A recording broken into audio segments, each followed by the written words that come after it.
Oke, baik anak-anak, saya lanjutkan ya.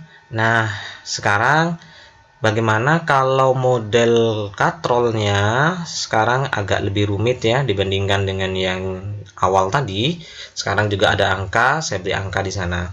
Nah, awalnya di soal-soal di buku-buku paket ataupun di soal-soal ujian-ujian nasional ataupun ujian-ujian sekolah, itu biasanya model soalnya hanya gambarnya seperti ini anak-anak ya. Jadi tidak ada diagram gayanya. Nah, ini soalnya seperti ini. Ada dua buah balok MA dan NB ya. MA ini masanya 5 kg dan MB itu 4 kg. Kemudian dihubungkan seperti pada gambar. Kemudian jika massa katrol yaitu MK itu ada nilainya, yaitu massa katrolnya itu 2 kg. Kemudian koefisien gesekan. Nah, kalau ada koefisien gesekan benda B dengan lantai, artinya benda B ini itu dengan lantai muncul gesekan ya. Jadi kasar ya. Artinya lantainya ini kasar. Kemudian di sini koefisien gesekan simbolnya adalah mu k yaitu 0,5. Tentukan percepatan sistem ya. Jadi ditanyakan A-nya berapa dan tegangan tali A dan B. Jadi TA-nya berapa dan TB-nya berapa. Seperti biasanya Nana, kalau ada soal seperti ini, kalian itu apa tadi saya katakan sejak awal sudah apa? Bagaimana caranya? Wajib menggambar diagram gayanya. Oke, ya. Oke, mulai. Saya mulai dari A. Setiap benda itu selalu punya namanya W. Kenapa? Karena dipengaruhi oleh gravitasi, yaitu A berarti ada WA. Kalau dilanjutkan ini W itu rumusnya MA kali G ya. Kemudian kalau ada tali, pasti ada tegangan tali. Arah tegangan tali selalu keluar dari bendanya. Jadi ada TA di situ. Berikutnya, nah kalau ada TA berarti sebelah kanan ada TA, berarti dari katrol itu juga ada TA juga.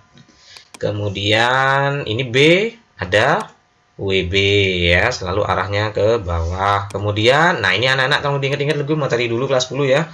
Loh, N ini apa? N ini adalah NB, itu adalah gaya normal B. Kenapa kok ada gaya normal? Di sini kok tidak ada gaya normal? Karena benda B itu bersentuhan dengan lantai. Sehingga lantai memberikan gaya ke atas ya sebesar NB. Jadi NB ini karena benda B bersentuhan dengan lantai. Kemudian ada tali di sini anak-anak. Nah, sehingga ada tegangan tali yang arahnya selalu keluar dari benda. Kemudian dari katrol pun juga keluar tegangan tali, yaitu TB. Kemudian anak-anak, karena ada gesekan ini ya, maka gesekan itu arahnya berlawanan arah dengan gerak benda. Jadi kalau A ini ke bawah anak-anak, bergerak ke bawah, berarti kan B itu bergerak ke arah kanan. Nah, gaya gesek itu arahnya berlawanan dengan gerak benda. Kalau B-nya bergerak ke arah kanan, berarti gesekannya ke arah kiri ya. Nah, ini seperti ini ya, dia arahnya ke arah kiri. Ini panahnya ke kiri. Ini berarti gesekan. Gaya gesek atau gaya penghambat. Simbolnya F kecil, hati-hati. Ya. Jadi FK ini gaya gesekan. Oke, nah ini arah putaran katrol. Jadi kalau A bergerak ke bawah, maka katrolnya searah dengan TA. Oke, nah ini diagram gayanya secara lengkap. Jadi kalian harus bisa menggambar seperti ini. Oke, kita lihat. Nah, oke ya, ini diberi kotak ya anak-anak ya. Tujuannya nanti persamaannya tidak campur. Oke, karena ini ada gesekan anak-anak, jadi kalian harus menghitung FK-nya dulu. FK-nya ini hitung dulu ya. Bagaimana rumusnya FK? Ingat materi kelas 10 ya, semester 1 di bab 3 ya, semester 1 di bab 3 yaitu menghitung FK, yaitu rumusnya FK mu K kali N. FK sama dengan mu K-nya tadi ini 0,5, ini mu K-nya 0,5 kalikan NB. Kenapa NB di sini diganti dengan WB? Ingat, besarnya NB itu sama dengan WB. Gaya yang arahnya ke atas ini pada benda B harus sama dengan arah yang ke bawah. Berarti NB itu nilainya sama dengan WB. Oke. Nah, saya tulis lagi FK mu K 0,5, WB itu kita lihat W itu rumusnya kan M kali G. Jadi WB berarti M-nya B kali G. M-nya B berapa? 4. G-nya 10 berarti 40 kali 0,5 berarti 20 Newton. Ini berarti besarnya gaya gesek atau besarnya gaya penghambat yang arahnya ke arah kiri. Ini menghambat ya. Makanya ketika kalian mendorong lemari, kenapa kok berat? Karena itu ada gaya gesek, ada gaya penghambat sehingga kalian mendorong lemari atau meja itu agak berat. Oke. Selanjutnya kita analisa satu per satu seperti biasa. Setelah mencari FK kayak biasanya tadi, yaitu kita analisa benda A. A itu bergerak ke bawah. Ini benda A ke bawah. Kalau ke bawah berarti yang positif WA. Jadi sigma FA sama dengan MA kali A. Ingat hukum 2 Newton kayak biasanya, sigma F MA. WA min TA sama dengan MA kali A. WA-nya pindah ke kanan ya, sehingga min WA. Sehingga di sini min TA sama dengan MA kali A min WA. Sehingga saya kalikan min 1 semuanya sehingga ini jadi plus, yang min WA jadi positif, yang ini jadi min MA kali A. WA karena masanya A5 berarti WA berarti M kali G berarti 5 kali 10 berarti 50, min MA-nya adalah 5 berarti 5A. Jadi persamaan 1 yaitu TA sama dengan 50 min 5A. Ini persamaan 1 anak-anak. Benda B, kalau A itu bergeraknya vertikal ke bawah, benda B ini kan tidak bergerak vertikal, tidak bergerak ke atas, tidak bergerak ke bawah.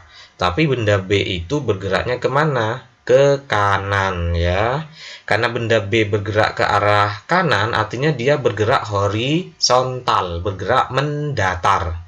Sehingga sigma FB sama dengan MB kali A.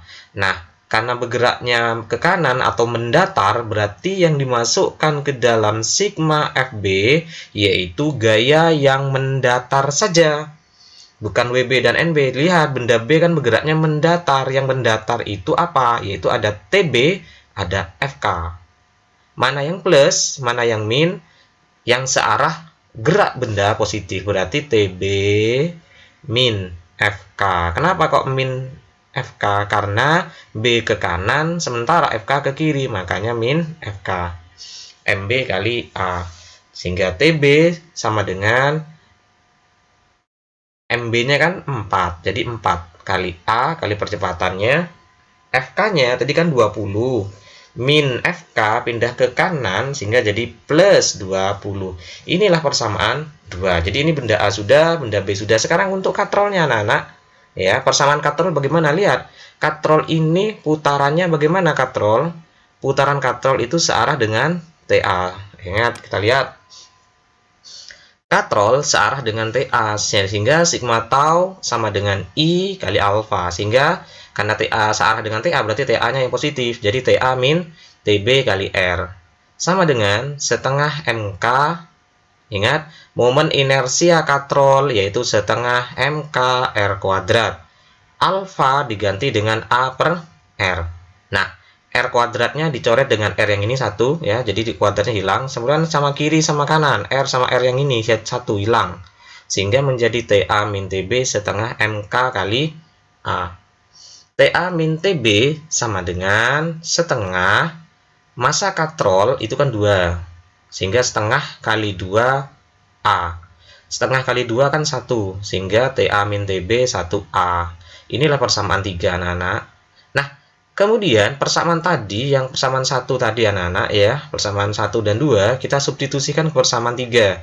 Jadi TA dan TB diambilkan dari persamaan 1 dan 2. Persamaan 1, TA itu 50 min 5A, min, ini min, TB yaitu 4A plus 20, sama dengan A. Kurungnya dibuka, hati-hati kalau buka kurung ya. Jadi kalau ini tidak masalah karena di depan. Sehingga 50 min 5A min 4A min sama plus. Jadi min 20 sama dengan A. Oke, kita ambil yang tidak mengandung A. Jadi 50 min 20 min 5A min 4A kita pindah ke kanan. Sehingga di sini plus 5A plus 4A. 50 dikurangi 20 kan 30. Ini A, ini kan 1A sih anak-anak. 1A ditambah 5A ditambah 4A, totalnya 10A. Sehingga A-nya sama dengan 3 ms kuadrat, meter per sekon kuadrat. Jangan lupa satuan. Nah, oke baik anak-anak, ketemulah percepatannya, yaitu sebesar 3. Nah, untuk menghitung TA dan tegangan tali A dan TB, tinggal kalian substitusi ke persamaan 1 dan 2. Ke persamaan 1 tadi TA yaitu besarnya kan 50 min 5A. Tinggal masukkan saja TA 50 min 5A-nya tadi kan 3. Masuk sini 35 15, 50 dikurangi 15 kan 35. Kemudian untuk menghitung TB, masukkan ke persamaan 2. Persamaan 2 tadi itu adalah 4A plus 20. 4A, A-nya kan 3 ini. 4 kali 3 12 tambah 20. Berarti 12 tambah 20 kan 32. Oke, itu selesai sudah anak-anak ya untuk yang katrol yang agak lebih rumit sedikit. Kalau ada pertanyaan anak-anak silakan langsung sampaikan di grup atau di japri saya, kalian japri saya anak-anak ya kalau ada kesulitan. Tapi mohon tolong disimak baik-baik video yang saya tayangkan ini, kemudian pahami baik-baik apa yang saya katakan, yang saya ajarkan seperti itu ya. Diulang-ulang lagi agar lebih paham. Oke. Habis ini kita lanjutkan ke gerak menggelinding anak-anak. Oke.